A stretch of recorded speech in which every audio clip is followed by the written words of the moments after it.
Esta viagem aérea começa na Cidade do Cabo e na Montanha da Mesa. Segue a sul até o Cabo da Boa Esperança e depois atravessa alguns dos melhores vinhedos até Stellenbosch. Uma viagem a leste até Hermanos para observar baleias vai ser seguida por um voo pela Garden Route até Porto Elizabeth, no Cabo Oriental, e uma travessia pela Wild Coast até Durban. O destino final é a Cordilheira de Drakensberg. Não existe lugar melhor para começar esta jornada do que na Cidade do Cabo e na famosa Montanha da Mesa.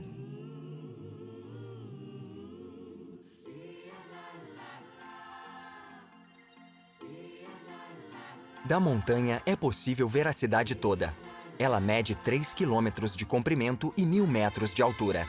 A Montanha da Mesa foi batizada por Antônio de Saldanha, o primeiro europeu a chegar à Bahia em 1503.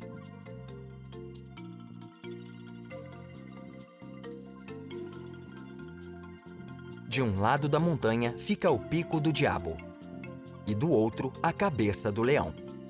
Uma das vistas mais famosas da montanha é do mar a norte, de onde é possível ver como ela domina a Cidade do Cabo.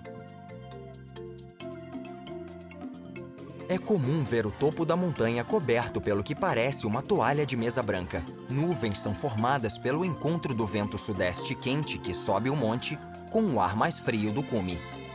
E as vistas do topo são espetaculares. Quem prefere subir do jeito fácil, pode pegar um teleférico até o Planalto.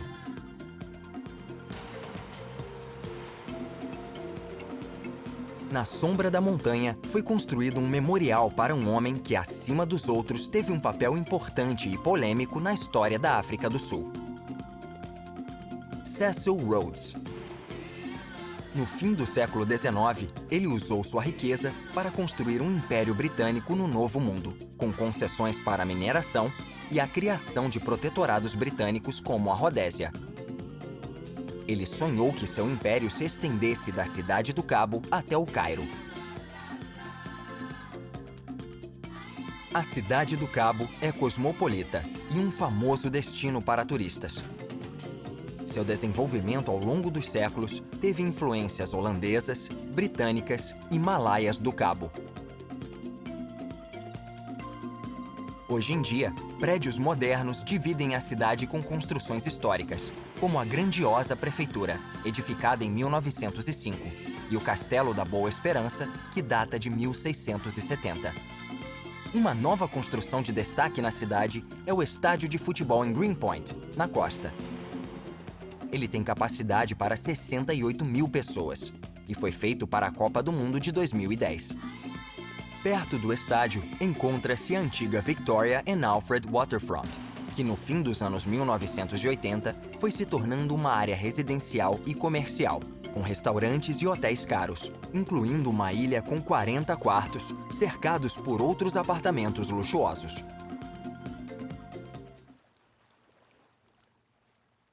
Mas existe outra ilha na costa da Cidade do Cabo. E ela contrasta muito com tanto luxo moderno. É a Ilha Robben, localizada a 8 quilômetros ao norte da capital da África do Sul. Era uma prisão desde o fim do século XVII. Foi aqui que, em 1963, Nelson Mandela ficou encarcerado durante 18 dos seus 27 anos de prisão. Os detentos tinham que fazer trabalhos forçados duros na pedreira próxima à penitenciária e subsistiam com uma alimentação básica. Hoje, a prisão é um museu e a ilha é um patrimônio mundial da humanidade. A última palavra sobre a ilha precisa vir de Nelson Mandela, quando refletiu sobre o tempo que passou lá. É verdade que a Ilha Robben era um lugar de escuridão, mas das trevas saiu um brilho maravilhoso. Uma luz tão forte que nenhum muro de prisão conseguiria esconder.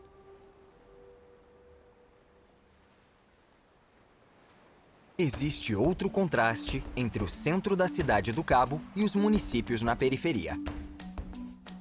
Esta é Khayelitsha, que tem uma população de 2 milhões de habitantes e foi construída durante o apartheid para os negros. A nova administração está construindo prédios de tijolo para melhorar a moradia. Mas as favelas com casas de teto de latão ainda existem. Mas a história é outra no lado oeste da cidade, onde encontram-se condomínios modernos à beira-mar, em Sea Point e na encosta da Cabeça do Leão. Uma das glórias da África do Sul é sua costa, com quase 3.000 quilômetros de extensão e algumas das praias mais lindas do mundo. A Noordhoek é uma delas. São 6 quilômetros de areia branca e mar azul. Mas não se engane por essa beleza, porque uma tempestade transforma um mar em um temeroso turbilhão que, ao longo dos séculos, já levou muitos navios até o litoral. Ao longo da costa, naufrágios enferrujados podem ser vistos e servem para mostrar como os mares podem ser perigosos. Isso acontece principalmente no Cabo da Boa Esperança, onde ventos muito fortes levam navios desavisados a bater nas rochas. O farol de Cape Point substituiu o anterior, que havia sido construído em uma altitude mais elevada. Em 1911, o antigo farol ficou envolto em névoa e a luz não guiou o Lusitânia, um cruzeiro português que acabou naufragando.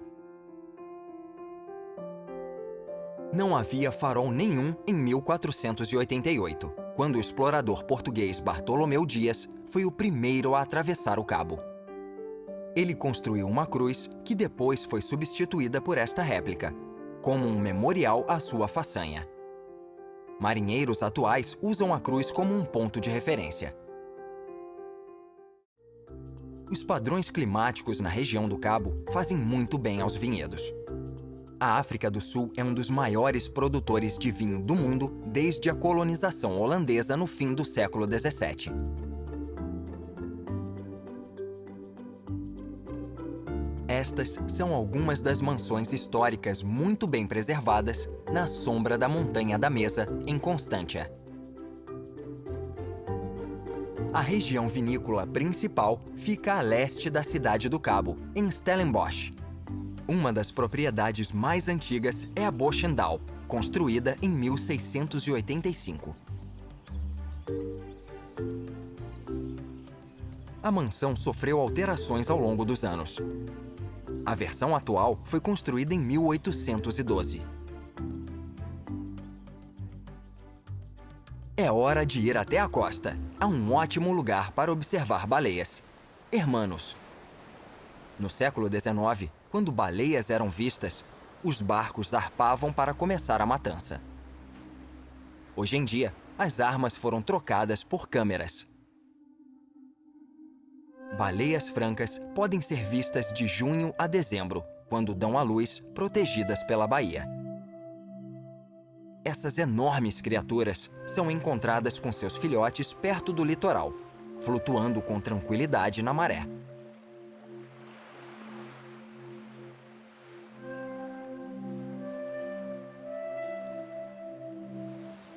Em alto mar, as baleias saltam para fora da água, um fenômeno que ainda não é compreendido. É por agressividade ou diversão? Seja qual for a resposta, é dramático de se ver.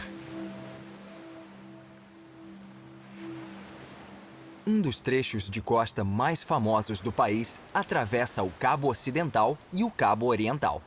Ele se chama Garden Route e vai da cidade de Mossel Bay até o rio Storms. Em 1780, um naturalista de passagem observou: a natureza criou uma moradia encantada neste lindo lugar.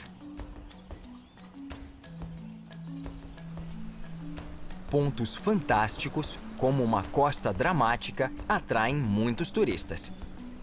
Nade na praia extensa de Nature's Valley, parte do Parque Nacional de Tsitsikamma. Visite uma colônia de focas na reserva Robberg e veja centenas de lobos marinhos do Cabo. Os filhotes nascem no inverno e brincam sob o olhar vigilante dos pais.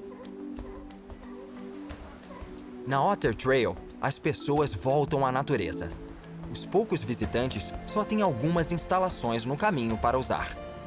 O percurso completo leva 5 dias e é uma das trilhas mais populares do país. É uma experiência difícil, mas muito recompensadora. Quem prefere algo mais pacífico pode jogar golfe nos inúmeros campos ao longo da Garden Route. Este é o Pinnacle Point Golf Resort. Em alguns dos buracos, uma tacada errada pode ser fatal.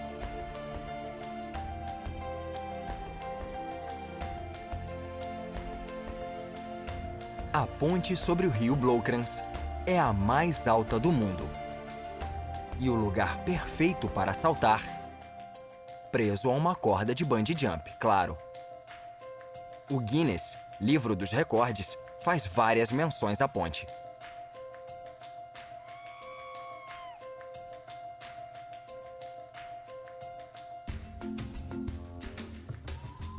A Garden Route também é muito popular como moradia. Cidades como Plettenberg Bay cresceram e se tornaram resorts de sucesso. Quem tem dinheiro pode comprar casas lindas e modernas no topo de falésias que têm vistas incríveis da costa. Na praia de Notsi, destino de férias há gerações, há uma série de castelos modernos, feitos nos anos 1930. Construídas com pedras locais, as casas começaram a se parecer com castelos. Depois, com torreões e algumas alterações, a transformação ficou completa. Hoje, os 5 castelos são casas particulares e hotéis de luxo. A leste da Garden Route estão a Baía de Algoa e uma cidade que detém 2 títulos. Terceiro maior porto e 5ª maior cidade do país é Porto Elizabeth. No centro fica a reserva Donkin, rodeada de construções históricas, como o campanário, erguido em 1923 para comemorar a chegada dos colonos britânicos em 1820. Mas existe um prédio ainda mais antigo, o Forte Frederick, construído pelos britânicos em 1799 para combater uma possível invasão francesa. Uma das construções mais novas é o estádio Nelson Mandela Bay. Com uma capacidade que se aproxima de 50 mil, o estádio recebe partidas de rugby e de futebol, além de shows. Um marco importante foi sua participação na Copa do Mundo de 2010. No norte da Bahia fica o Campo de Dunas de Alexandria, um dos maiores ainda ativos do mundo. O vento deixou marcas na areia que estão sempre mudando. Ao lado das dunas está um trecho de floresta indígena.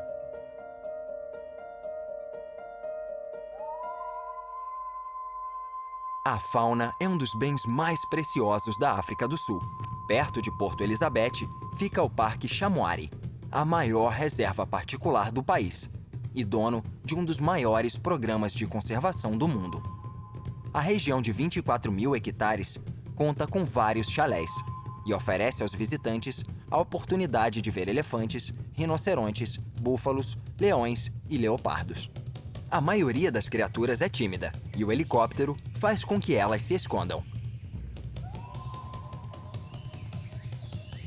Mas as zebras e os gnus não parecem preocupados.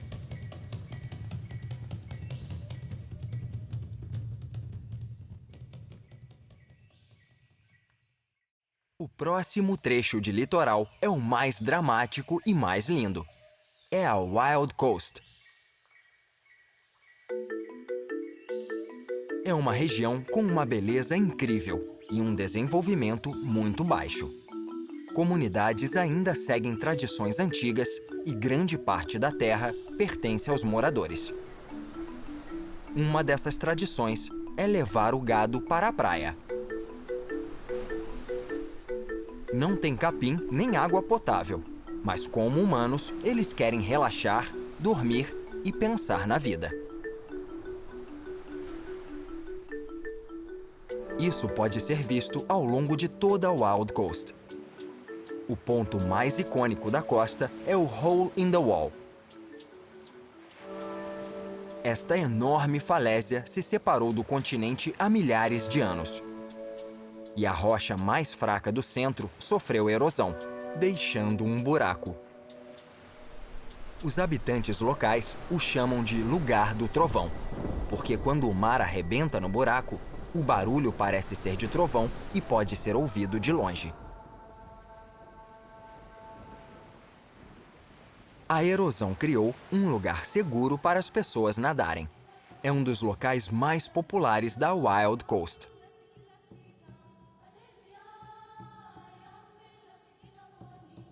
Em uma colina acima da baía, um grupo de mulheres coça lava roupa do mesmo jeito há séculos. Bastam água doce, um arbusto conveniente e um vento quente para a lavagem. A não ser que chegue um helicóptero para atrapalhar.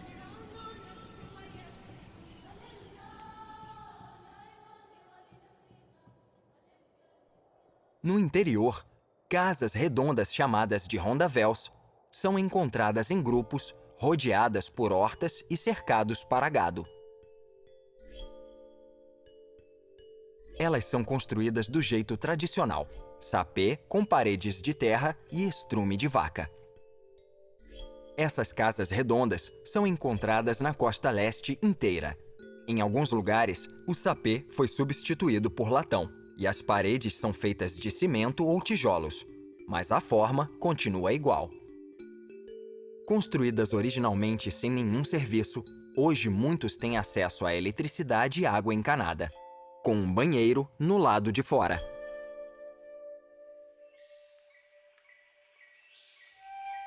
Os rios são uma fonte de água e de oportunidades para os habitantes nadarem e se refrescarem. Mas este tranquilo rio dá em uma queda de 150 metros até uma garganta escura. São as cachoeiras de Maguá, criadas como consequências de atividade sísmica quando o chão se abriu milhares de anos atrás. O resultado foi esta incrível garganta. No fim estão as cachoeiras, que podem ser vistas de vários pontos. É uma vista impressionante e majestosa.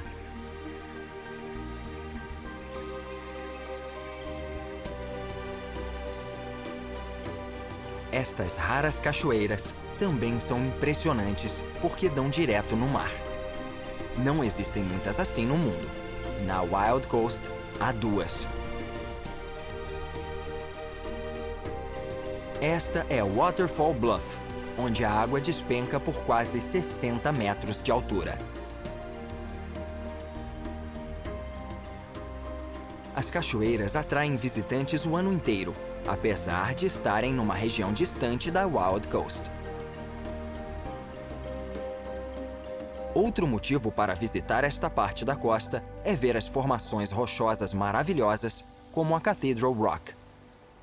Ela é independente e foi esculpida pelo mar e pelo vento ao longo dos séculos. A Cathedral Rock realmente parece o arco-botante de uma catedral medieval.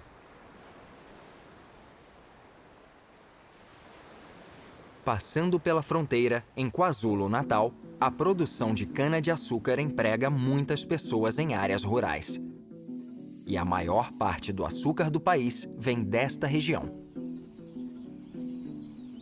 O número de agricultores registrados é de 30 mil, e partes do campo estão cobertas por plantações de cana.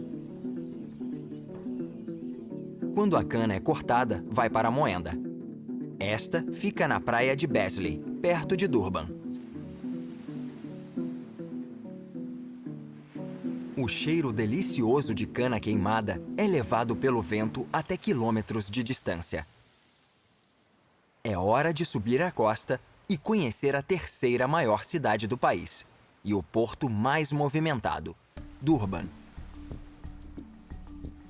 O porto é natural, um dos poucos neste trecho da costa, e foi inaugurado na década de 1840, quando era chamado de Porto de Natal. Mas talvez Durban seja mais famoso pelo litoral, e faz um contraste completo com a Wild Coast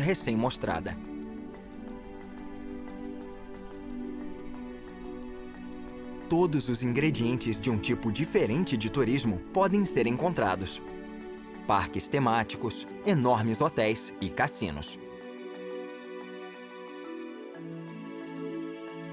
Durban também foi importante para a Copa do Mundo, graças ao estádio Moses Mabhida, que conta com um teleférico para levar visitantes ao topo do arco e mostrar uma vista de tirar o fôlego da cidade e da costa.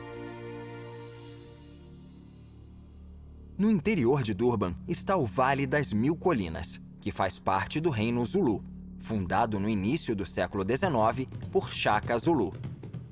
Ele uniu tribos usando diplomacia e força.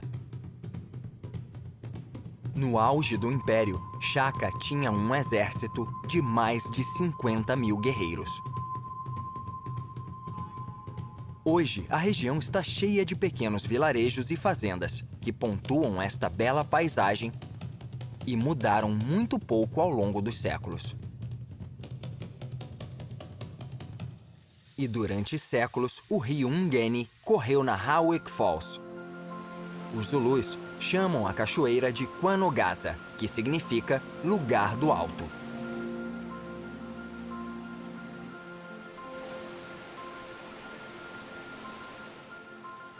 Colonos europeus viram a cachoeira pela primeira vez no início do século XIX.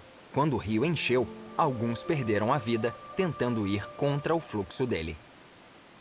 Eles foram levados pela água e morreram depois de cair de 90 metros de altura. A cordilheira mais alta da África fica a alguns quilômetros de lá e mede aproximadamente 960 quilômetros. A Cordilheira de Drakensberg.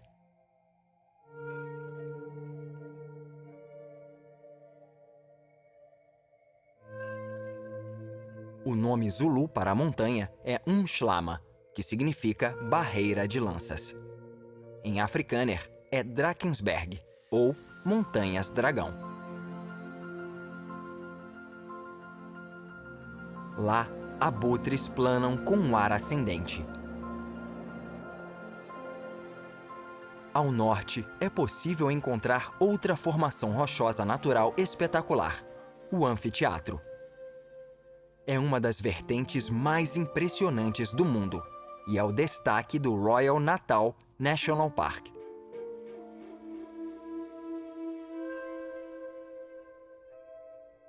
Um riacho corre no topo e cai 900 metros até o vale abaixo.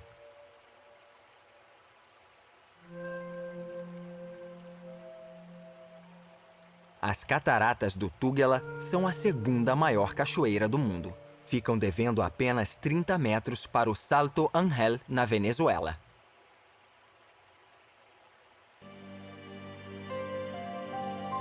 A montanha mais conhecida da Cordilheira de Drakensberg talvez seja a Cathedral Peak. Do hotel no vale é possível ver claramente o cume. Voando até o cume, a subida leva menos de 1 minuto, então aproveite o passeio.